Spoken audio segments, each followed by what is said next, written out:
We are in our second week of a series called Bottom of the Ninth. In baseball, the bottom of the ninth is the last half inning of a game.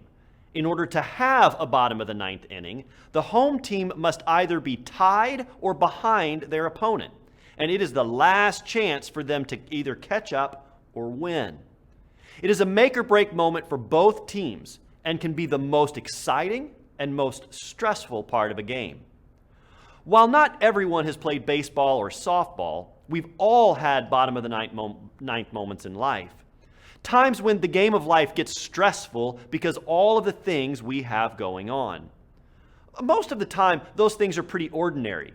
Work, school activities, managing a home, taking care of loved ones, keeping up with the things our families are involved in.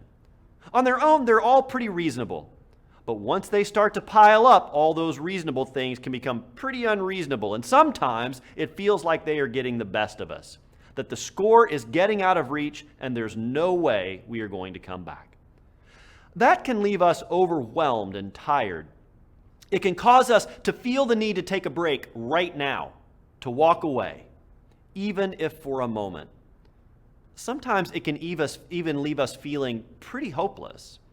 But as we talked about last week, when it comes to the bottom of the ninth in baseball, there is always hope, even when the odds are really stacked against the home team. The same thing is true for us, especially when we place our hope in the love, grace, and strength of Jesus Christ. Here's our plan for the rest of this series. Today, I'm going to build on the promise of hope we talked about last week by offering some very concrete ways you can find that hope in the bottom of ninth moments of life. After all, it's one thing to talk about hope, it's another thing to find it, to feel it. When you leave today, you will have a couple of tools for doing that.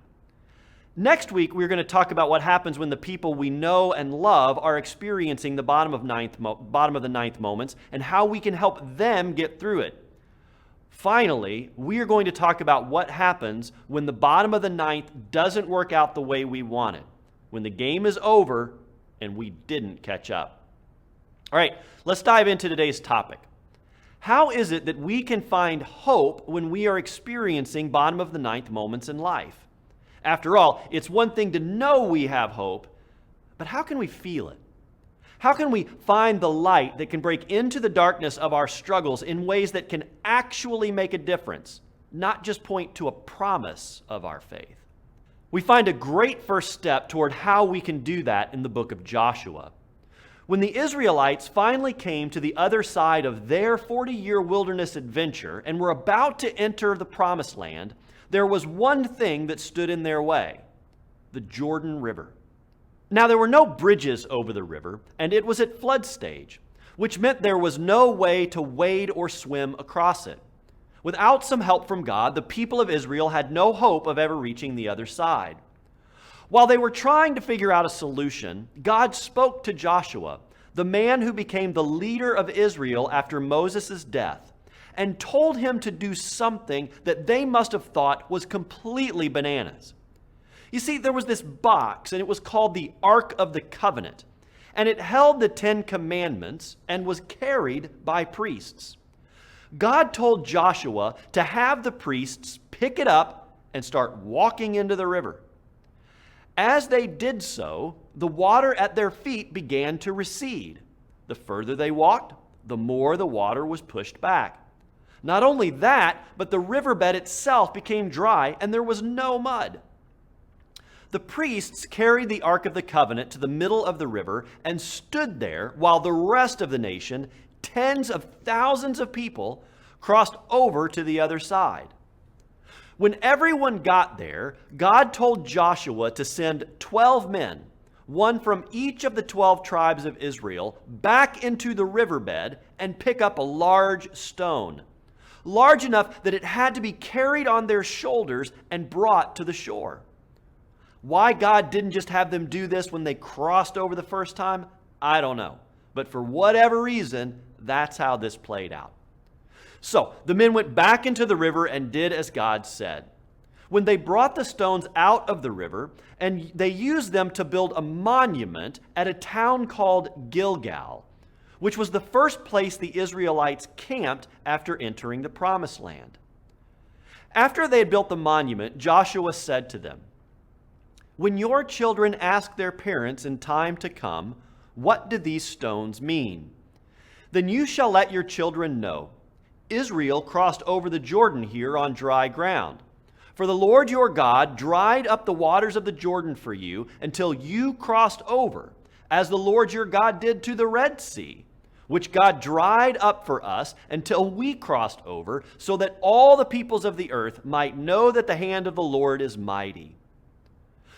God told them to build that monument of stones so that the people would never forget what God had done for them, so that whenever they found themselves in another wilderness moment, no matter how dark things got, and no matter how hopeless things seemed, they would remember that they had been in that kind of place before, and God had seen them through. As a baseball coach, I always hope that my team experiences a come-from-behind win early in the season. The reason I want that to happen is that so whenever we get behind in another game, I can remind them that we have been there before and that the game isn't over. That memory serves as a monument of hope, and it can bring some light and energy into a team as they try to even the score, even when they are pretty far behind. And if you are a sports fan, you know that sometimes even just a few points can shift the entire momentum of the game. I found the same thing to be true in life. When we are in those dark moments, when things are piling up and we are stressed and worried and afraid and feel like there is no hope, sometimes the journey of getting to the other side begins with just a little bit of light. Maybe not enough to solve everything, but enough to keep us going. There was a time in my family's life when we were going through a bottom of the ninth moment and needed some help getting to the other side of it. We started working with a counselor, and she gave us some advice that made a huge difference then and has continued to impact and shape how I deal with bottom of the ninth moments even now. She encouraged my wife Carrie and I to take a few minutes at the end of every day and make a list of the things that were good about that day and share it with one another. At first, I thought it was a pretty ridiculous idea. It felt like the emotional version of the Think Clearly method from the Music Man, where if you just think hard enough about playing the notes, you can pick up any instrument and play a song. Was she being serious? The things we were facing were bigger than some exercise in positive thinking. I wanted practical advice. But we did it. Each night, we did it. And at first, it did feel ridiculous. And to be honest, it was hard. However, over time, it got a lot easier and it started to feel less and less ridiculous. Those daily celebrations of good things became like stones that we carried out of the floodwaters of our lives. They helped us remember that we were not alone, that there were still lots of things we could celebrate and give thanks for. As we did that, we found an increased capacity to work through the challenges we were facing. To be honest, I don't even remember much about the struggles we were facing at the time, but I will never forget the experience of how making those lists of good things in life every night helped us find the hope we needed in a very real and tangible way. The point is, whether it is a pile of rocks, a list, or something else, we all need reminders of the good things, the blessings we experience in life, no matter how small they might be. Even those special memories that weren't born out of struggle, but were just good moments. Sometimes remembering a moment of joy can rekindle the feelings that came along with it. If you were to come into my office, you would see some stones that I have set up there to remind me of some of the good moments in my life so that when challenges come my way, I can remember. There are pictures of special places and special people. There's a family Bible and even some literal stones from places that are sacred to me. There are things that remind me of the power of faith and what Christ has done for me. There's even a huge Swedish flag that's right there for the world to see, and not just because I'm a proud Swede. It's there because it reminds me of a moment when I thought I had lost the final challenge in a reality TV show that I was on because I had fallen behind in what felt like a hopeless way. But somehow, I came back in a way that I still can't really explain. And I raised that Swedish flag in victory. Every time I see it, it reminds me that there is always hope. And it has kept me from giving up on some things more than once. The reality of life is that there are going to be bottom of the ninth moments for all of us. Moments that are hard and that even feel hopeless.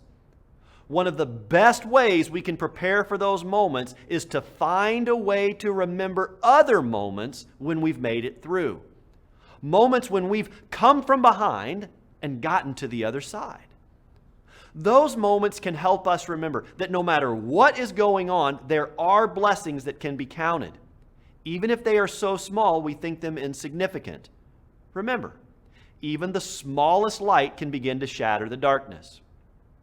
So let me end by encouraging you to start building your monument of remembrance. To start not only counting your blessings and the things that bring you hope and joy, but to figure out a way to memorialize them so that they can be a light for you when things get hard. If you are a writer, write. If you have special pictures, hang them. If you've got trophies, bring them out, even if they are from your childhood. If you've got hard-earned diplomas, hang them up.